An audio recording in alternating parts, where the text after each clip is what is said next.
మహాభారతం సులభ శైలిలో పాండురాజుకు కిందముడు అనే మహర్షి శాపమిచ్చుట.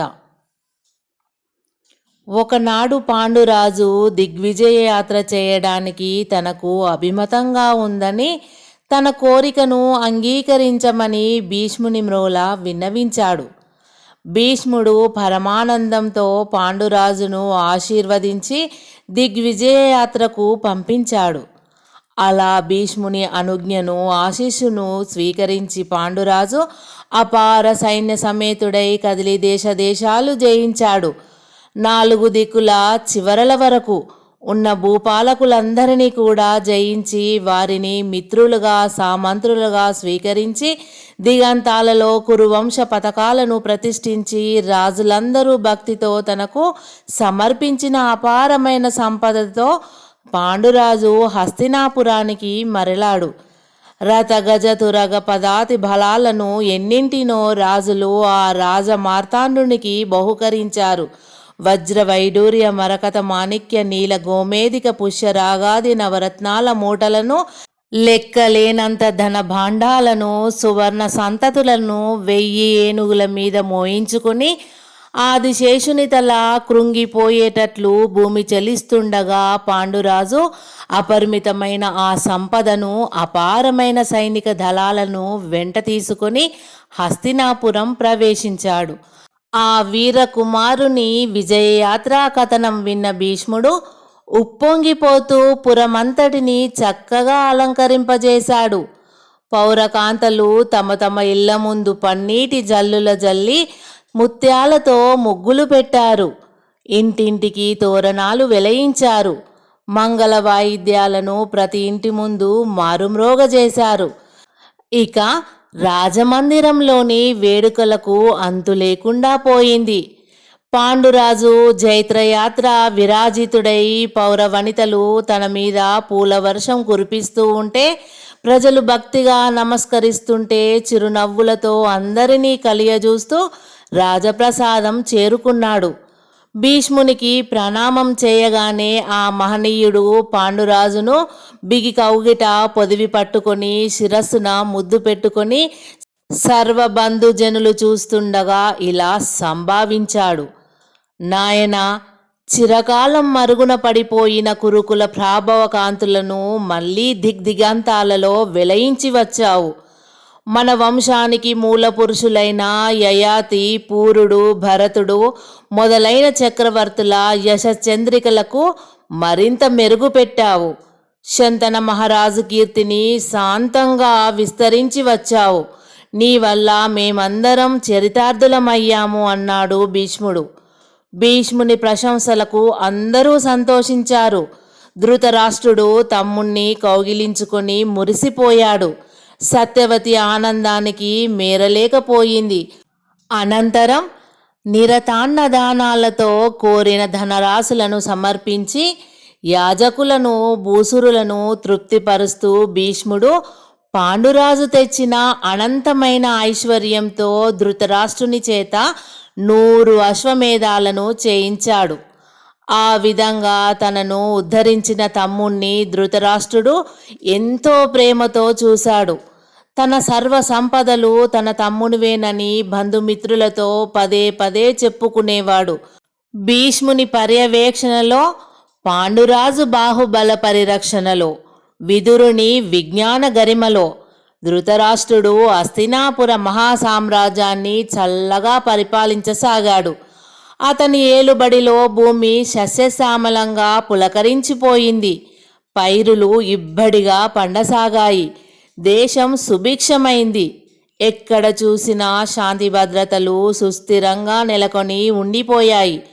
ఒక రోజున పాండురాజు వనవిహారం మీద ఆసక్తి కలిగి భీష్ముని అనుమతి పొంది అన్న ఆశీర్వాదం తీసుకొని తన దేవేరులైన కుంతి మాద్రిలను వెంటబెట్టుకొని బ్రాహ్మణ బృందం ఆశీర్వాదాలతో తన ముందు పయనిస్తుంటే మిత పరివార సమేతుడై హిమవత్ పర్వత దక్షిణ ప్రాంతానికి వెళ్ళాడు.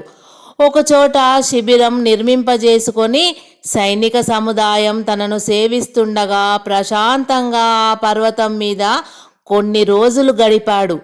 పగలంతా వేటతో గడిపి రాత్రిళ్ళు అరవిచ్చిన పుచ్చ పువ్వుల వంటి వెన్నెల కాంతులలో తన కాంతలతో గడిపేవాడు. ఎప్పటికప్పుడు తన దగ్గరికి భీష్ముడు, ధృతరాష్ట్రుడు పంపించే దండనాయకులకు తన యోగక్షేమాలను తెలియజేస్తూ పంపించేవాడు. ఒకనాడు తన భార్యలిద్దరూ తనను అనుసరిస్తూ వస్తుండగా పాండురాజు శరచాపధరుడై వేటకు బయలుదేరాడు. సాయంత్రం వరకు ఆ పర్వతంలో ఉన్న బెబ్బులులను, క్రూర సింహాలను సంహరించి గుడారానికి ప్రయాణమయ్యాడు.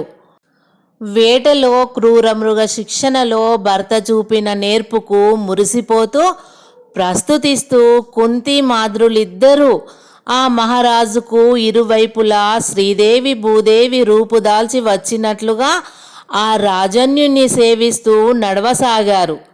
అదే సమయంలో వారి ముగ్గురికి అభిముఖంగా ఒత్తుగా పెరిగిన ఒక పొదరింట్లో ఏదో మృగస్వరం వెలువడింది. వారు చూస్తుండగానే ఆ పొదరిల్లు అటూ ఇటూ ఊగసాగింది. స్వామి, ఇంతకు ముందు మీ బాణాన్ని వంచి తప్పించుకుపోయిన దుష్ట శార్దూలం ఆ పొదరింట్లో పొంచి ఉన్నట్లుంది అంది మాద్రి. వెంటనే పాండురాజు విల్లెక్కు పెట్టి అకర్ణాంతం తెగించి బాణం విడిచాడు. మరుక్షణం ఆ పర్వతమంతా ప్రతిధ్వనించేటట్లు ఎవ్వరివో మనుష్య కంఠాలు దీనంగా బిగ్గరగా ఆర్తనాదం చేశాయి. ఆ హాహాకారాలు వినగానే కుంతి మాద్రిలిద్దరూ కూడా కంపించిపోయారు. పాండురాజు విషన్న హృదయంతో ముందుకు పరుగు తీశాడు. కుంతి మాద్రులు కూడా తన వెంటనే పరుగిడిపోయారు. వారు ముగ్గురు ఆ పొదరింటిని చేరుకోగానే దారుణమైన దృశ్యం గోచరించింది. జీవం కోల్పోయిన ఒక ఆడులేడి అప్పుడే ఒక స్త్రీ రూపాన్ని ధరించి శవంగా మారిపోయింది. కడపటి ప్రాణాలతో కొట్టుమిట్టాడుతూ శరఘాతంతో మరణ వేదన అనుభవిస్తున్న మరొక మగలేడి పాండురాజును కోప దృష్టిలతో చూస్తూ, రాజా, నేను కిందముడనే మహర్షిని. హరిణ దంపతులు వేడుకలాడుతుండగా చూసిన నా భార్య తాను అలా క్రీడించాలని వేడుకతో నన్ను కోరినందున మృగరూపాలు ధరించి ఇక్కడ విహరిస్తున్నాము. నిర్నిమిత్తంగా మమ్ములను చంపి విడదీసిన పాపానికి ప్రతిఫలం అనుభవించు. జన్మలో ఎన్నడైనా నీ భార్యలతో సంగమం చేస్తే తక్షణం మరణం చెందుదుగాక అని భయంకరంగా శపించి తను కూడా ప్రాణాలు విడిచిపెట్టి మహర్షిగా శవంగా మారిపోయింది ఆ లేడీ. ఆ విషాద సంఘటనకు పాండురాజు దిగ్భ్రాంతుడై శిలాప్రతిమలా అయిపోయాడు. కుంతి మాద్రులిద్దరూ కూడా పాండురాజును రెండు వైపులా పట్టుకొని బోరున విలపించసాగారు. పిడుగు వంటి ఆ వార్తను విని భీష్ముడు కంపించిపోయాడు. ధృతరాష్ట్రుడు నిలువున చలించిపోయాడు. విదురుని దుఃఖం కట్టలు త్రెంచుకుంది. అంతఃపురమంతా శోకాకులమైపోయింది. పరిచారిక బృందం కన్నీళ్లు కురిపించారు. నగరం కలమారిపోయింది. పౌరులందరూ భోరున ఏడ్చారు. ఎట్టకేలకు దుఃఖం దిగమింగుకొని భీష్ముడు పాండురాజును రాజధానికి తీసుకురమ్మని పురోహితులను పంపించాడు. మౌన విషాదంగా ఉన్న భర్తను కౌగిలించుకొని శోకమూర్తినులై ఉన్న కుంతి మాద్రులను సమాశ్వాసిస్తున్నారు శతశృంగ పర్వత నివాసులైన మునీంద్రుల భార్యలు. భీష్ముడు పంపిన పురోహితులకు పూజలు చేసి పాండురాజు వారు చెప్పిన మాటలను విన్నాడు. దుఃఖం తీరిన ప్రశాంత వదనంతో నిర్వికారంగా ప్రకాశిస్తున్న దృష్టిలను వారిపై పరగించాడు.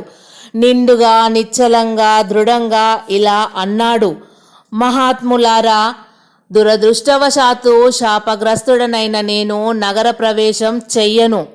పూజ్యులైన నా పెద్దలకు నా ముఖం చూపలేను. పితృమందారమూర్తి అయిన భీష్మునికి నా ప్రణామాలు అర్పించండి. సత్యవతి మహాదేవికి నమస్కరించానని మనవి చేయండి. నా తల్లికి పెదతల్లికి పాదాభివందనం చేశానని విన్నవించండి. ప్రేమమూర్తి అయిన నా అన్నకు భక్తిగా ప్రణతులు సమర్పించానని మనవి చేయండి. నా తమ్ముడైన విదురుని ప్రేమగా కౌగిలించుకొని ఆశీర్వదించానని చెప్పండి. మంత్రులను, తక్కిన సేనాధిపతి, దండనాయక, ప్రభుత రాజోద్యోగులను వేరువేరుగా కుశలం అడిగానని చెప్పండి. దయచేసి ఇక ఎటువంటి ప్రయత్నము చేయకుండా మీరు హస్తినావతికి బయలుదేరండి అన్నాడు.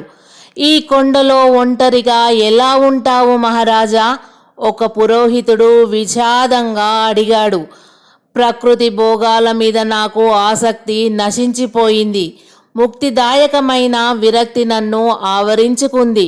బతికినన్నాళ్ళు మునిజనులను సేవించుకుంటూ తపోదీక్షలతో కాలం గడుపుతాను.